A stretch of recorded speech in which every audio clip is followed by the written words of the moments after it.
Are we rolling? Okay, I think we're rolling. Hello, okay. This is the first time I'm using DaVinci Resolve's voiceover features, so if it's janky or sounds weird with my microphone, I apologize in advance. I'm in college! So, being able to do stuff like this is a little rarer just because I live with people and I'm not like in my own room or anything. So, I welcome the opportunity to do voiceovers or record with my voice without anything happening too crazy in the background when I can, but that's aside the point. Hello, my name is Ice. I am oh, excuse me, Sun Chips. I'm a Roblox developer, and I have past experience building for my own games, a little bit of scripting, a little bit of music. I'm not necessarily a musician now, but my primary thing is art. I am an artist. I've been drawing since I was like 2, and whatchamacallit, a little bit of background on me, since I don't really get to do stuff like this. I'm not even gonna count on the view rate for this. I'm just gonna go whatever. I took art seriously probably starting around middle school, maybe before COVID hit. I've participated in an art honor society at my previous high school twice actually, and I was in an officer position both times.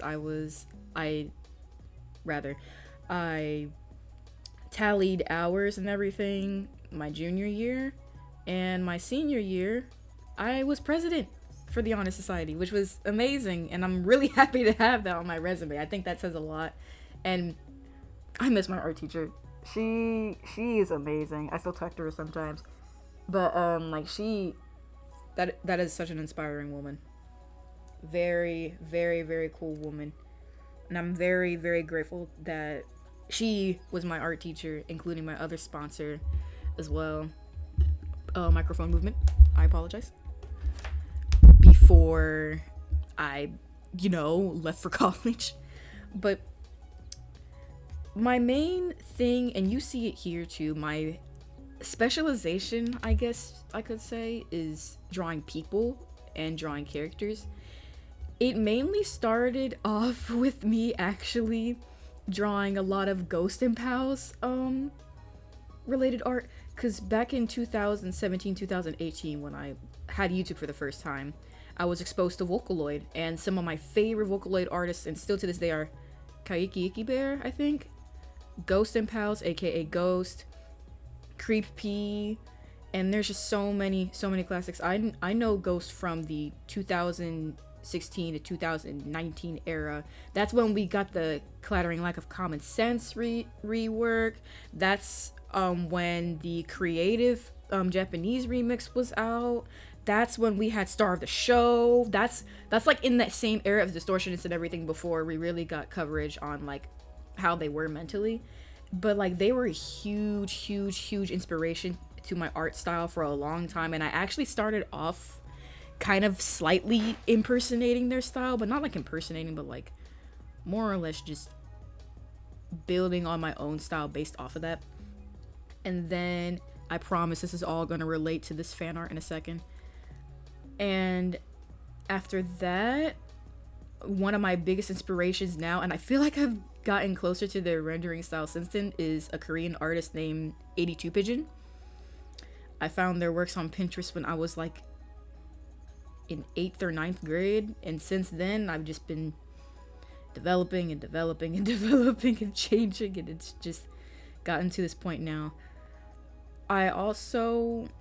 One of my biggest things when it comes to drawing characters and people is that I really want to kind of get an idea of their psyche. So with a lot of my pieces nowadays, a lot of my characters or fan art I draw ends up making the characters look, and sorry, I'm eating chips, look clinically insane. That's all kind of on purpose though. And over time, once I started to go from what I called semi-realism to actual semi-realism, every time I draw character faces and stuff, they end up kind of having a similar structure to my face. I have very strong cheeks and a pretty, I don't want to say chubby face, but when I eat, my cheeks go chipmunk mode. Like, I look like I'm storing and harvesting nuts for the winter. So that kind of is one of those things where, as an artist, you sort of input how you are into your works, and that's just kind of one of those things I've been trying to break out of nowadays. I went from barely ever drawing noses to drawing noses the way I feel like mine look, which is like the smaller, rounded out noses. Black people. But that's aside the point. Today right here is actually not with the Fire Alpaca time lapse function, but with OBS of me drawing fan art of, I'm trying to find his name again. What was the file name actually? Drawing fan art of Yukihiro from an upcoming Roblox game called Obsession Overdrive. Now, I only just joined the server maybe this week. It's 9/11 today. But so looking at my whiteboard, so I probably joined it maybe that Sunday, like the 7th, 9/7. I am stunned by this developer's work, and he's been working on this game for the past 2 years.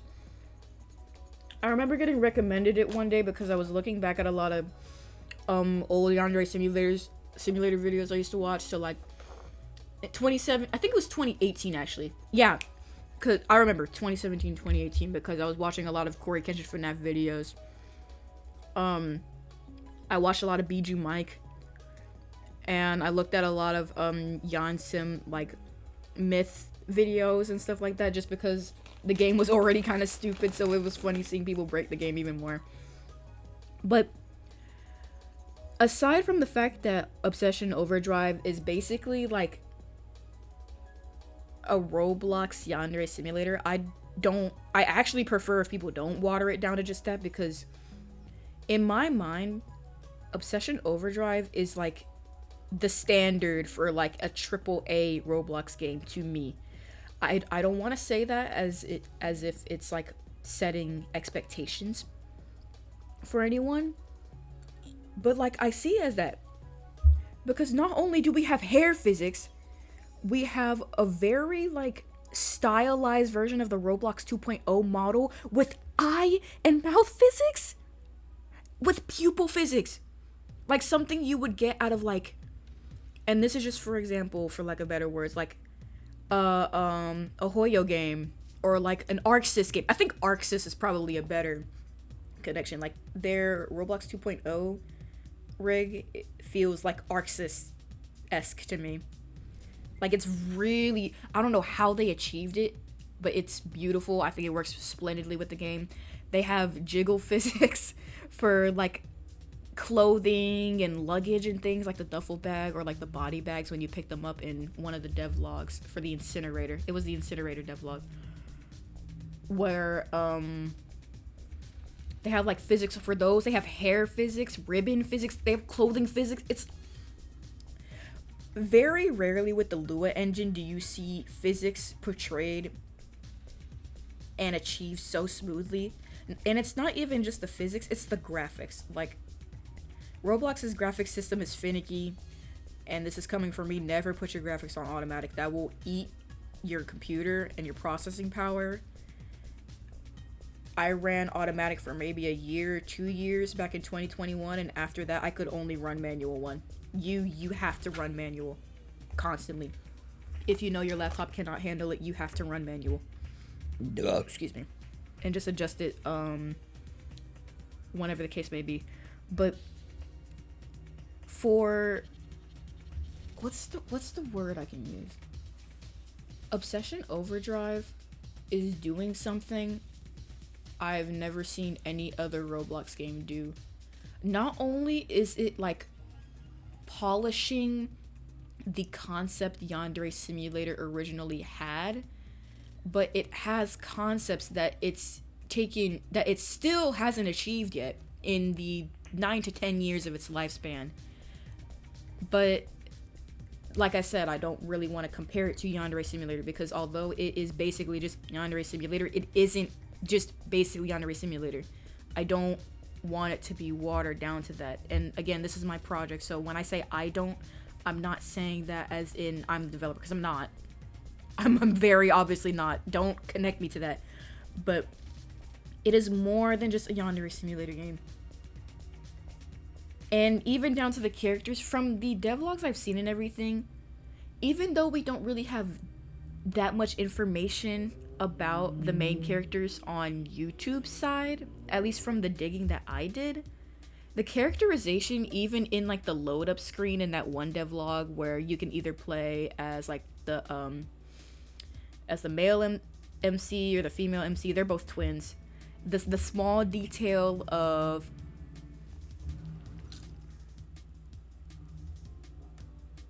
Yukihiro being the manipulative one, and then what was the name of the girl? I can't remember the name of the girl, but I'll put it on screen. At 10 minutes 55 seconds. I'm just saying it in my head so I remember. Being the violent one, like small things like that. And that's my other point. Not a lot of Roblox games get the small details right. For a game like this, they don't classify themselves as a simulator. Like, keep that in mind. They don't classify themselves as a simulator. I probably sound so crazy to my roommates talking to myself right now. But they don't classify themselves as a simulator game. I'm gonna adjust this really quick. I apologize. But with that being said, because one of the parts of because they don't classify themselves as a simulator game, they allow themselves to get the small details right about the characters you play. And because Yukihiro is the manipulative one, and also as we see in the very old version of the introduction cutscene, not to the selection of selecting one of the twins, but and the gender of your love interest, but the like introduction scene where Yukihiro sees somebody talking to the love of his life or whatever the case may be, it still gets the small hints right about just how crazy these people are. And I'm gonna warn you, I yap so much. If you already haven't catch me yapping for 12 minutes straight, then it's just gonna be like this forever. I promise I'll get to like the art side in a minute, but because this is going at 400 times speed. But I have a heavy appreciation for games like the small details right and allow characters to flourish in their setting. And you kind of get that, you can feel it. Like, I'm a type of person where if I draw like something insane happening, or if I draw a character sad, I have to feel sad. If I draw a character being hurt, it should make my eyes hurt. If I draw, like, so for Bloodsport, right, I drew a lot of prestige faces. I'll like put a ton on screen that I've put in the server. No, I'm not plugging, but if you want to, go ahead. I'm not plugging it in this video though. I often draw a lot of scarring, mainly incisor scarring, burnt tissue, things like those. I am no forensic scientist. Shout out Rabbit's Foot, by the way. Very, very great person. I love their resources. Their opinions too. They have really great opinions. And they're a very great resource to the art world. A great ethical resource, I'll say. And I'm happy for the for how they turned their account over. But that's not the point. I'm getting so sidetracked. I'm so sorry. I can't upload one topic for the life of me. But whatchamacallit? I already forgot. Hold on. I'm gonna eat a chip. It'll come to me.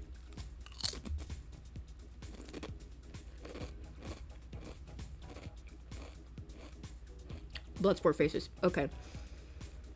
When you portray a character as an artist, creative writer, character designer, actor, I feel like it is really important for you to be able to put yourself in that character's shoes to really be like, what is really the tone of that moment? And when it comes to these characters, especially in like the Roblox form, the Roblox style, like obviously he has the free blue hair, and I have that on the reference sheet, which I'll talk about later. They get the small ideas right, and even down to like the insanity meter and the laughing and the what is it called, where you can see objects around. through highlights. I forgot what they call it in that game, but it's something. They get the small things right. And I've been eyeballing their YouTube posts and everything in the past half a year. Not in the server, I only just now got in there, but like for like half a year. Because it's just genuinely so interesting. I don't want people, because there's just one thing that happens a lot with Roblox games, to where Roblox developers are very quick to make like a Robloxified version of a game on Steam or something for just easy Robux or easy cash or whatever. And a lot of people, when they see games inspired off of works that are like on Steam or their own domain, they're like, oh, this is just this but in Roblox, and they're trying to rip off the developer. Now, don't get me wrong, some games literally just make Roblox versions of stuff and nothing else just to follow the hype train. I'm not talking about those. I'm talking about the ones who are heavily inspired off of works that are on like Steam or Itch or something, but get looked down upon as simply just being a fan game or a Robloxified version of this. But this game does a very good job of separating itself in an odd way, to where, yes, it has a similar material, but it does it in its own way. In a better way, even, I'll even argue. But it's been 60 minutes of me yapping about the actual game. I'll put, whatchamacallit. So let me actually talk about the art. So for this specific piece, it's 1960 by 1960 pixels. And if you don't know, I've been drawing on Fire Alpaca for 7 years. I started digital art in 2018 on Metabang, and then, well, yeah, Metabang, and then I immediately moved to Fire Alpaca, and I haven't moved since. Never bought, never gotten Krita, never bought, that one professional art app everybody uses. Never done none of that. I've just stick to Fire Alpaca because that's what I'm used to. And for line art, and actually most stuff I end up using when it comes to sketching, is the crayon brush, because I like that texture. It can make it kind of blurry if you don't erase correctly, but it's whatever. I did a rule of thirds framing, and I tend to do that a lot, with a triangle going from the top to the bottom. Originally, I was going to draw him with a bat. That's supposed to be that really jarring scene from You and Me and Her of Miyuki coming into the room with Aoi and Shinji. After Shinichi or Shinji, whatever the case may be. After they get zappy or whatever the case may be. Because Miyuki's insane, and she's meta. She's sans. She knows your routes and everything. She even knows when you try to go after somebody else after getting her route or something, or the other way around. I can't really remember. And in my head, that is genuinely probably the scariest thing I've seen in visual novels, let alone any like game media, where like this little thing of flowers suddenly like breezes away into like a bloody bat because she got R8 freaking Aoi in the head with a metal bat. And smiling, she sings happy birthday to Shinichi, and between every pause she smacks him upside the head with a bat. And the pure contrast between Miyuki's mood, like how she's portrayed, and like the actual event itself has this level of dramatic irony that partially, I don't want to say traumatizes, because traumatizes is a huge word. It jars me and gets in my skin to this day. And I felt like that was perfect for this character from Obsession Overdrive, because Miyuki's manipulative. Yukihiro's manipulative. It just goes hand in hand. It works perfectly well. And I just thought it would be a really fun little reference, but in my mind, the framing and the tilt of it felt too confusing to me, so I ended up going with this backup I had of this it's a pose reference of this chef pointing a knife down on the desk. I just went with something simple like that instead, just because I'm not super used to dynamic poses yet, but very excited for when I get to figure studies, because once I'm able to do figure studies and like do like the studies of models and everything, I feel like that'll really help with my dynamic posing. And that's probably one of the biggest things when it comes to my skill set that I want to get, is like value, form, composition, obviously character design. But with character design, I want to really, really heavily improve my posing. I want to stray away from static poses. And when I do static poses like this, I still try to add character. Like, it's kind of hard to see, but you can see, like, Yukihiro, like, kind of, like, wafting his finger, like, on the desk, kind of, like, thinking in his head. And I wanted the lighting to kind of ruminate on that, too. There's two things in here, too, that I feel like a lot of artists don't do that I started doing. A lot of people, especially with certain art styles, I won't say what, but like certain art styles, they don't like to shade cheekbones. They don't like shading cheek lines. And maybe that's just because it's like, I don't want to say a style limitation, but that's probably just how they choose to draw in their style. But you miss out on developing a lot of lighting and tone for a character when you don't incorporate cheekbones or jaw lines. If you don't shade and contour jaw lines, that can also do a lot. But like, just seeing the way his grin comes up and like his eyes squint, and I try to get that monolid too up there. It's kind of hard to see, but whenever it zooms back in on the eyes again, you'll be able to see how I got that monolid line in there. It just does so much, and it makes him look creepy.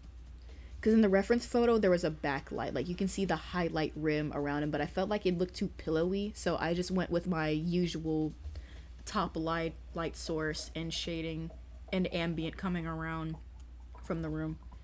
Yeah, no, so you can see the monolid right there now, I think. And his little lower eye scar. I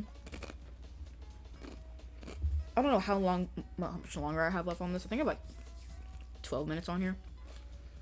Oh yeah, aside from cheekbones, I'm gonna get into some unpopular opinions here. Number one, a lot of people don't shade cheekbones for some reason. I don't know why. Number two, I don't see too many artists, at least in media, like artists who post. I'm not saying artists in general, but like artists who post their work.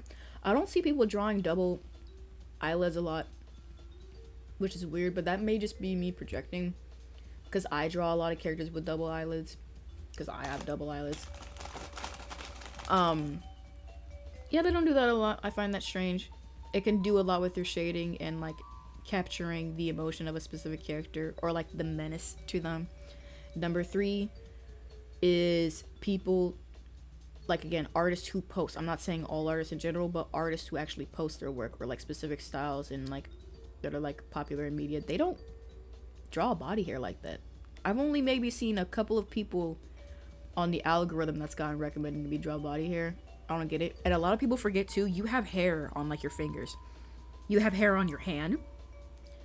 You have hair near your wrist. You have hair literally like at the lower digit of your fingertips. And I try to actually incorporate that there, because a lot of people forget that for some reason. I think it adds a lot of charm and a lot of realism to specific characters, no matter the style you have. You can do hatching marks. You can do like really specific varied line strokes. It doesn't even matter. You can even do dots implicating them, or small like whatchamacallit, small mark makings. It adds so much. And then the other thing too, I've been doing a lot for my really old characters. I have this character named Reiko Phrase. She's been an OC of mine since like 2018, 2019. She's grown as I've grown. I think she's on her 4th rework / redesign right now. People don't draw, well, don't get me wrong, a lot of people draw stretch marks on their characters. A lot of people draw scarring on their characters, whether it's accurate or not. Mine's certainly not super accurate, but it's a part of her character design and her silhouette, no less. They don't draw a lot of body hair on women. I don't get that. Again, maybe it's personal preference. Maybe I'm just yapping and it's not related to the actual footage. But it's just, it adds so much. Yes, think of the larger scope of the picture, the composition, the piece. Yes, do all of that. Yes, think of the larger composition of the game or whatever. But it's, when you take things in increments, it does so much. It genuinely does so much. And that's kind of the way I looked at this piece. And you'll see it a lot here too, where I color, shade, and highlight on the same layer somewhat. I actually divided the colors a bit more here just to make sure that there is enough contrast between each color block, and I end up duplicating the folder and putting it in monochrome to see where I can adjust values later. But I went from going from like maybe 40-60 layers a piece to at most maybe like 30. This one breached 45 just because I was adding and clipping and deleting a lot of layers, but generally if I had to look at this and ignore the sketches and everything, it maybe took like 10 layers if we ignore the sketches, the framing, and me duplicating layers for me to shade on them without losing the background color. Another huge thing you see here too is my obsession with folds. If you've known me personally, like as a developer friend or just friend in general, I love shading, folds. It is so good. And I actually, because when I first did a lot of drawing in like 2018 to 2021, when I was in, or 2022 really, when I was in my clipping era, I'll call it, I had like the medium value and then I would highlight and darken.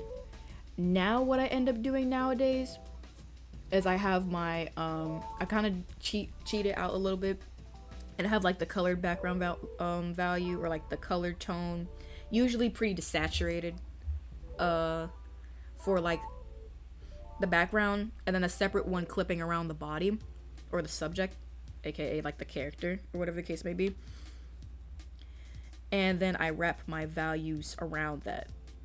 So hold on, chip moment.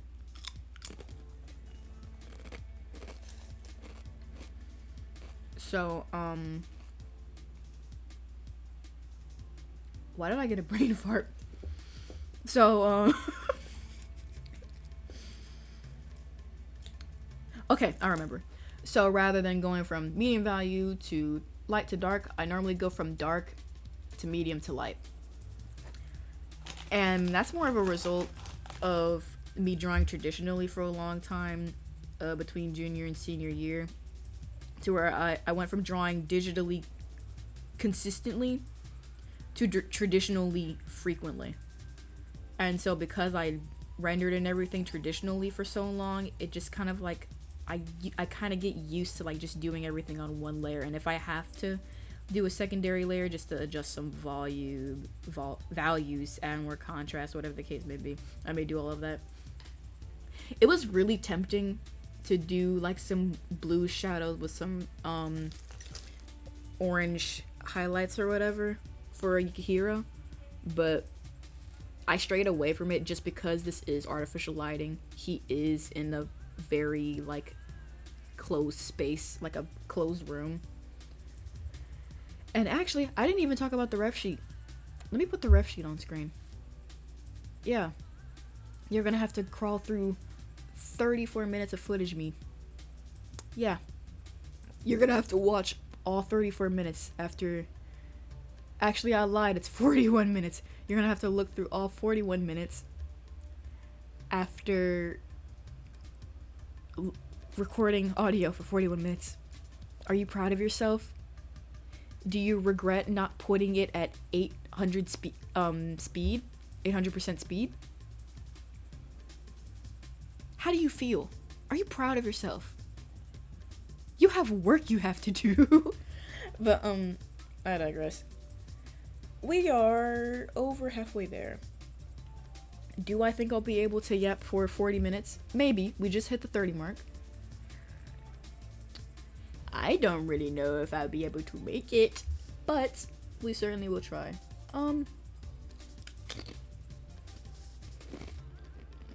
What's something else to talk about that's art related? Or actually, yeah, right here, I lasso tool a lot.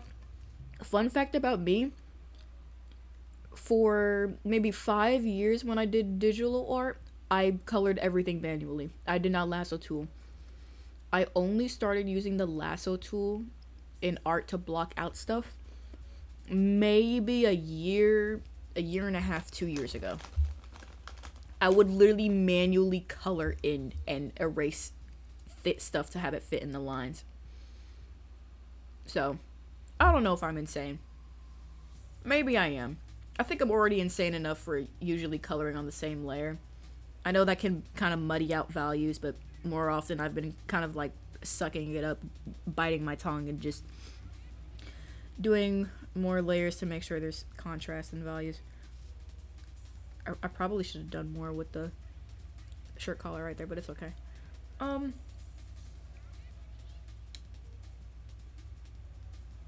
I feel like I just like ranted for the day. Like I feel better. My brain feels empty. My brain is always conceptualizing things, talking, having like my little OC scenarios going on in my head, and now I don't hear anything. Like I don't hear anything. I don't see any visions or any concepts. I just ranted my whole day away. Like I don't really think there's anything to talk about, but like viewer retention, if you know what I'm saying. I could talk about content maybe. I'm kind of at that point now, despite everything, where number one, you've kind of heard it if you watch my other video on Violence District. I may try to go into video essays again, which I've kind of been holding off on them because just as the this explained in 10 minutes videos have been getting rampant, and frankly they're usually boring, but that's because they're explaining stuff in a short period of time. Video essays are basically the new norm, aside from the freaking anime fun facts that everybody knew about, or like what's it called, where you conspiracy theories for anime things. I'm looking at you, Gacha Yakuda short content farms. I'm looking at you.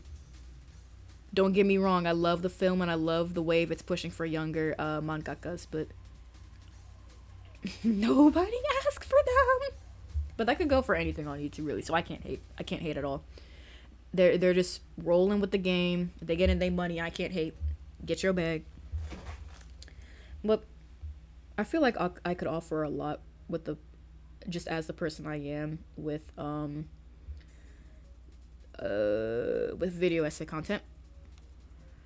I've also been considering maybe going back to Daybreak, but not like fully, because I have my own gripes with the game.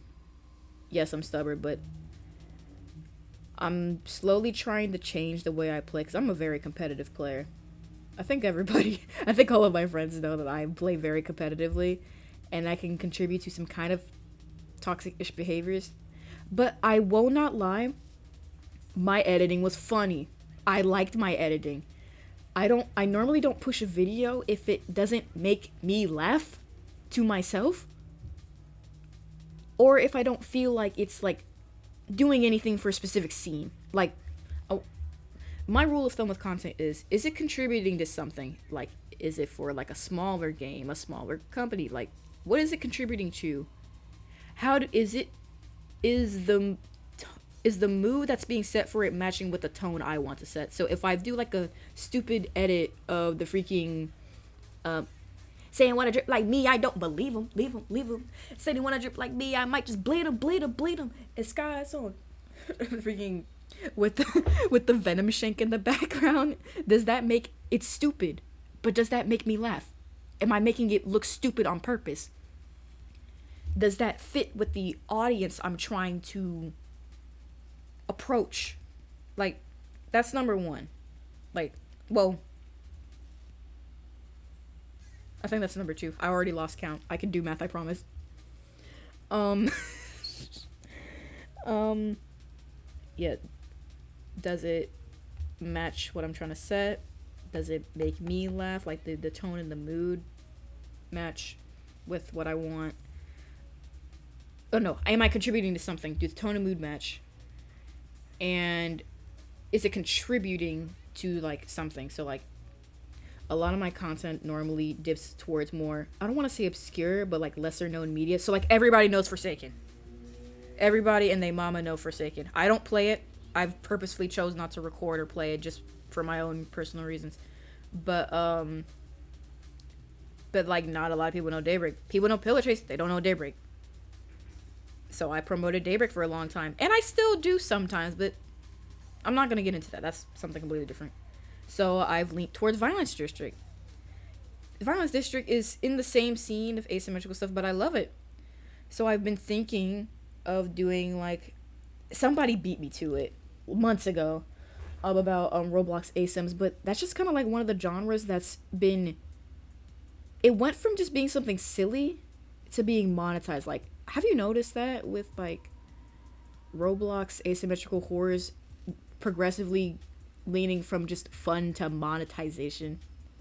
There are ones that have their balances, but, like, a lot of them feel like they've dipped towards drama and monetization rather than, like, community value and progression. But I digress. I don't know how many times I've said digress, but whatever. That, maybe doing some stuff on, like, some obscure games I really like RPG Maker games as a whole. Another stuff. And then probably, like, leaning my content towards a slightly more mature audience just because I am an adult now. And I'm not gonna lie, like, if you watch me, cool. I like that, cool. But, like, I'm not gonna start bleeping out curse words like crazy like I used to, because, like, especially in the dawn of the new age of YouTube and the way they handle stuff, I'm just not gonna do it. Like, if I want to say damn, I'll say damn. But, like, I also kind of get wary of that when it comes to my future. Like, when I look at my content, I'm also kind of conscious of where I'll be in the future. Like, if by some random chance somebody who knows me sees this content, like a future employer or something, is like, how do I want them to see me? Like, am I my honest self? Am I, like, semi-professional? Because, like, don't get me wrong, I'm honest. I try to be honest, but there's just some things, like, I can't say, some things I can't do. It is what it is. I don't know. I don't really know what to tell you. But now we're in the background stage and just kind of adding smaller things and renders and stuff. And I think this is near the point where I actually run a subtract layer. I don't know if it's a hard light or subtract layer. Or no, I think it's like a linear burn or color burn or something. I thought that looked really cool, so I, like, switched over the value. And I go ahead and, like, add another light source thing in a dodge layer just because I felt like the shadows and everything and, like, lighting wasn't being pushed enough, so I pinched my cheek and just went ahead and darkened it and then added, like, other highlights. And I think it did well. I genuinely think it did well. Kind of wish I added more texture to the clothing to differentiate it from the skin, but that just kind of skipped over my mind. Because I think there was, this section you're seeing now was the last 2 hours of me painting this piece, and I did not save it that entire last 2 hour session until like the very end. Very horrible habit of mine of not saving. I try to remember to save every now and then. Fun fact from Monica from DDLC, you should save your game. Save all your work. Do it. You never know when you need it. And as we get to the bottom of the barrel of these sun chips, I thought I wanted to add a little heart, kind of like a darkened version of kind of like the old Janssen menu that has like the little heart bars whenever you select something, like the little hearts that spin. And I'm just putting the little title together forever. And I felt that that little heart bar took too much away from the piece, so eventually I just difference the layer and just had together forever be its own text. But we made it 41 minutes. I can't believe I did that. I need food. But I hope you enjoyed this, and despite all my ramblings, I hope you really liked it. And so let's get to a preview.